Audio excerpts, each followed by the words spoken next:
New Orleans, a city pulsing with life, music, and a spirit of celebration unlike any other. New Year's Eve, a night for revelry, for casting off the old and embracing the new. Bourbon Street, a kaleidoscope of laughter, music, and the intoxicating aroma of Creole cuisine. On this night, the air vibrated with anticipation, a promise of new beginnings hanging heavy in the humid air. But in a horrifying instant, the city's festive rhythm was shattered. The joyous cacophony was replaced by the piercing wail of sirens, the acrid smell of gunpowder, and the gut-wrenching screams of the injured and dying. A night of celebration transformed into a scene of unimaginable carnage. The heart of the French Quarter, usually teeming with life, lay in ruins. Confetti and beads, symbols of celebration, were now strewn amongst shattered glass and blood-stained pavement. The spirit of New Orleans, however, is not easily extinguished. Even in the face of such senseless violence, a glimmer of hope remained. First responders, their faces etched with grim determination, worked tirelessly to tend to the wounded and secure the scene. Strangers comforted strangers, sharing water, blankets, and words of solace. The city that had weathered hurricanes and heartbreak would once again find the strength to rise from the ashes. This time, it would carry the scars of a different kind of storm, a storm of hate that sought to extinguish the light of a city that refused to be dimmed. At precisely 3:15 a.m., as the first light of dawn began to paint the sky, a nondescript pickup truck turned onto Bourbon Street. Behind the wheel sat Shamsud Din Jabbar, a 42-year-old Army veteran with a history as dark as the night that cloaked the city. The truck, laden with a deadly cargo of explosives and high-powered weaponry, accelerated into the unsuspecting crowd. Witnesses described a scene of pure chaos. Bodies flew through the air like rag dolls, the air filled with the sickening thud of metal meeting flesh, the staccato bursts of gunfire, and the blood-curdling screams of those caught in the truck's deadly path. The truck, its path of destruction finally halted, came to rest against a lamppost, its front end mangled and smoking.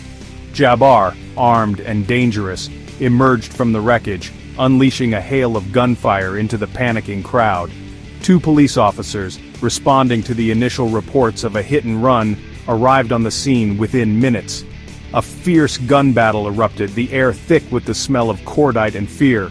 When the smoke cleared, Jabbar lay dead, his body riddled with bullets. The two officers, seriously wounded but alive, were rushed to Charity Hospital, their bravery a testament to the city's unwavering spirit. In the aftermath of the attack, the true extent of the carnage became chillingly clear. 10 innocent lives were extinguished that night, their futures brutally cut short.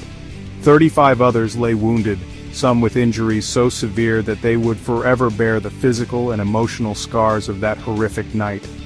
Among the dead were locals and tourists, young and old, all united in death by a senseless act of violence.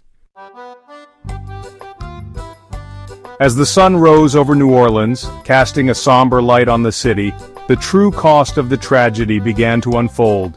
The names and faces of the victims, each one a story tragically cut short, emerged as a heartbreaking tapestry of loss. There was Marie, a young bartender working her way through college, her infectious laugh and zest for life extinguished in a heartbeat. John, a retired teacher, was enjoying a rare night out with his wife, their golden years brutally interrupted. Each victim left behind a void, a gaping hole in the hearts of their loved ones and the community they held dear. Yet, even in the depths of their grief, the people of New Orleans found strength in unity. Candlelight vigils illuminated the French Quarter, the flickering flames a testament to the city's enduring spirit. Strangers embraced, sharing tears and offering words of comfort. Musicians, their melodies usually a source of joy, filled the air with mournful dirges, their music a poignant tribute to the fallen. In the face of unimaginable loss, New Orleans refused to surrender to despair. Instead, the city drew strength from its shared pain, its indomitable spirit a beacon of hope in the darkness. The investigation into the attack began immediately, a race against time to piece together the events that led to the carnage, and more importantly, to uncover the motive behind Shamsud Din Jabbar's horrific act. The FBI, working in conjunction with local law enforcement, descended upon New Orleans, their presence a grim reminder of the gravity of the situation. Jabbar's background, once an unremarkable tapestry of an ordinary life, quickly unraveled, revealing a deeply troubled individual. His military service, once a source of pride, was now overshadowed by his dishonorable discharge and documented struggles with PTSD.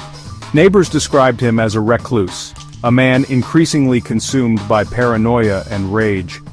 A search of his sparsely furnished apartment revealed a trove of disturbing evidence. Jumbled notebooks filled with anti-government rants and conspiracy theories painted a picture of a mind teetering on the edge of madness. The presence of ISIS flags in extremist literature pointed towards a possible ideological motive, a chilling echo of the global rise of terrorism. However, the investigation was far from straightforward. Jabbar's online activity revealed a tangled web of connections to various extremist groups, making it difficult to pinpoint a single driving force behind his actions. Section 5. The Spectre of Terrorism. A nation confronts a growing threat. The New Orleans attack sent shockwaves across the nation. Its impact felt far beyond the bustling streets of the French Quarter. It served as a stark reminder of the ever-present threat of terrorism, a threat that had once seemed distant and abstract but now hit close to home. The attack dominated headlines, pushing aside political squabbles and celebrity gossip. Pundits and politicians alike grappled with the implications of the attack, their words a mixture of condemnation, fear, and uncertainty. The nation found itself at a crossroads, forced to confront uncomfortable truths about its own vulnerabilities and the evolving nature of terrorism. The attack shattered the illusion of safety, the belief that certain spaces, certain celebrations were sacrosanct. It exposed the uncomfortable reality that in an increasingly interconnected world, no city, no community was immune to the scourge of hate and violence. The attack reignited debates about security versus freedom, about the delicate balance between protecting citizens and preserving civil liberties. Security measures at airports, stadiums, and public gatherings were immediately heightened, a visible reminder of the new normal. The attack forced America to confront a new era of terrorism, one where lone wolves, driven by a toxic mix of ideology, mental instability, and personal demons, posed as great a threat as organized terrorist cells. In the face of adversity, the city stood tall. Its people, unwavering and strong, came together to rebuild what was lost. Through sheer determination and community spirit, they transformed tragedy into a testament of resilience. Day by day, brick by brick, a new chapter was written in the city's history. Healing takes time, but with every step forward, the community found solace. Support networks were strengthened and bonds were reforged. Through shared experiences and collective efforts, the wounds began to heal. Programs were established to provide mental health support, ensuring no one faced their struggles alone.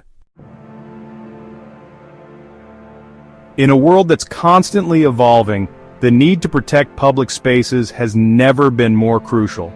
Innovative measures were implemented to ensure safety and security.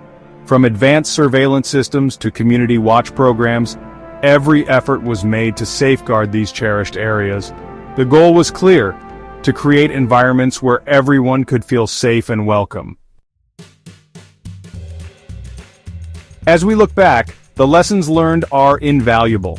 The importance of unity, preparedness, and community cannot be overstated. This event has shown us that when we stand together, we can overcome even the greatest of challenges. Let this be a call for unity, a reminder that our strength lies in our togetherness. Together we can build a brighter, safer future for all.